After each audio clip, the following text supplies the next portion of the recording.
Hey friends, Paul here, and welcome to my beginner cribbage video. Already dealt the cards, 6-card cribbage. Let's say this is player A, and this is player B's hand. This is going to be where the start card comes momentarily.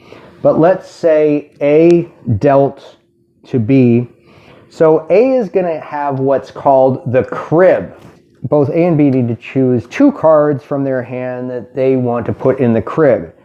I could put that pair of aces in my crib. I could put the pair of 9s in the crib. I don't see a run that or anything that could, we want to add something up to 15, so the king could also be good in the crib. Just for fun, I'm going to put my 2 aces in there now in the crib, and this goes like that, upside down. So now player B wants to put in cards that player A cannot use to their advantage in the crib when it comes time for what's called the show. So let's check out this hand here. What adds up to 15? Do we have some good? We want to keep these cards because they're both worth 10. Aces are low. They're worth 1. King, queen, Jack, and 10 are all worth 10. I'm going to go with keeping those 2. That's 7, 9 in hopes that we can do a run with an 8 if it gets played. So again, those go face down to player A's. That's called the crib, and that sits there. Okay, so after the crib is determined, since we've got the crib, player B would pick up half of the deck like this. Player A takes a card, flips it over, and this is what's called the start card that will be used in the show section of the hand. So player B goes first because player A dealt. So we want to get to 15 points. We score 15s get 2 points, and we don't want to set up player A to get 15. So I don't want to play either of those 10s right there, because player A, if they have a 5, can automatically get 15. So, and then, I mentioned getting a run there. So this is kind of what we want to determine. So I would probably play that 9 there, and these stay face up on each side as you go along here, and we keep them on separate sides. You don't combine them because we're going to keep our hands later on. So wow, we've got some options here, guys. So I can't add that to 15, but regardless, because 9 and 10 would be 19, this would be 12, but we get a pair for 2. Okay, so let's say this is player A's course, and this is player B, and you go like this. You go from the outside scoring and then down the inside track. So we go 1, 2, scoring with the pegs there, and I'll show you in a minute why we have 2 pegs. So we played a 31, okay, for each round here. So we've got 18. Going up to 25 would give player A too much of an opportunity to maybe hit that 31. If we played this 10 right there also with player B right now, why wouldn't we want to do that? Well, because player A could play a jack and get a run, or they could play an 8 and get a run. So we don't want to use that. So we've got 18, so we're going to go 28. Okay? And we don't score a point with 28, but that's pretty close to 31. So we go 31. So player A's got 31 because they hit it right on the nose. So you take the second peg and then you follow the first one up for 2. And that way you always can show where you moved from last time to avoid any error in scoring. Now you start over. Now the way I learned is you just kind of keep the cards open, but some people may want to flip those over to avoid confusion. But I learned that you just kind of continue playing on.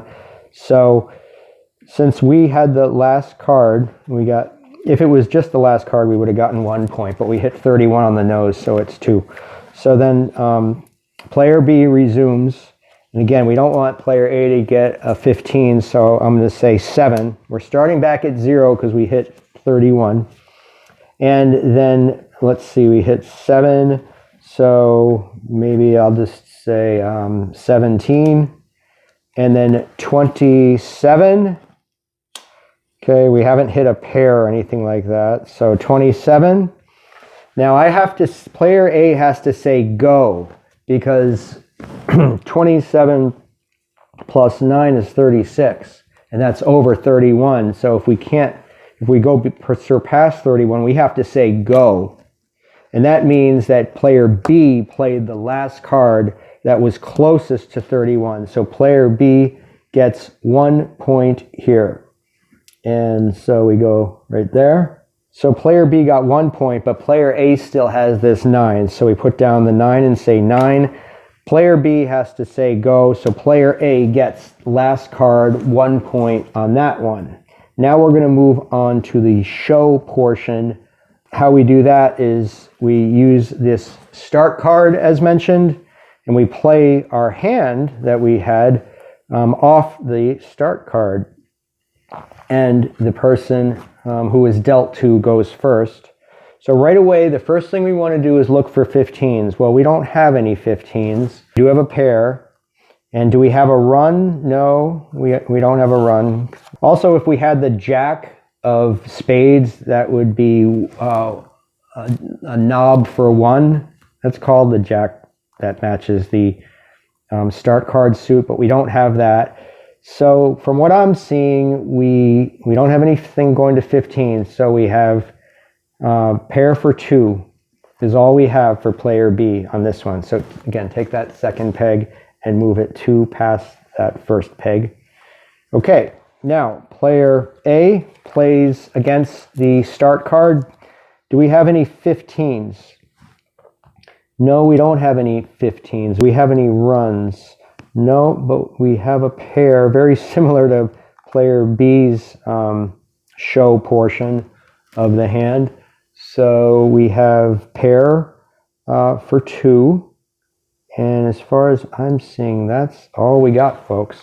We got pair for 2. 1, 2. That's player A. Now, player A got the crib, remember? Because they dealt. Next hand, player B is going to get the crib, will be determined. But player A is going to get more points this hand because they've got the crib. It goes back and forth. 15 for 1, 15 for 2, 15 for 6. See how that works? Do we have any runs? No, we don't have a run, but we have a pair. So pair for 8, because we keep cumulatively adding up our points. So we've got a total of 8 points playing the crib here. This is player A. 1, 2, 3, 4, 5, 6, 7, 8. So after the deck is reshuffled, 6 cards are going to be dealt. Player B would get the crib this time, and the same process would take place. Just to show you guys, when I had the handout and we kept playing back to 0 after we hit 31, you can't play against a previous card, okay? You're starting off from 0 with those next cards. You can only score sequentially. Say, you know, this ace was played here, and then somebody played a 4. You can't count that run because somebody played a card that broke the pattern. It doesn't have to be 6, 5, 4. It could be 5, 6, and 4, and you still get a run. A pair is worth 2 points, as mentioned. If you get 3 of the same rank, it's called a pair royal, and that's 6 points. If you got 4 cards, it's called a double royal pair. It's worth 12 points.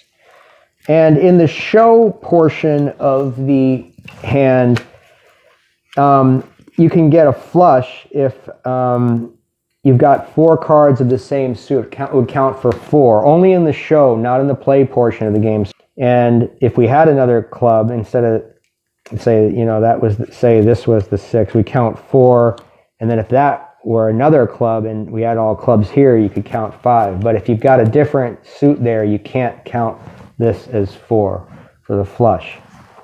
And as far as runs go, you just count the number of cards in the run as far as scoring goes. So if if this went something like this, you know, you'd count 3. Like if this person got this, then the B would score a 3. But if A then played a 3 or a 7, they would score 4. I'm sure I'm going to get some cribbage tips in the comments section, and I am looking forward to that because I'm just learning this game. It's a lot of fun. You guys, thanks for watching.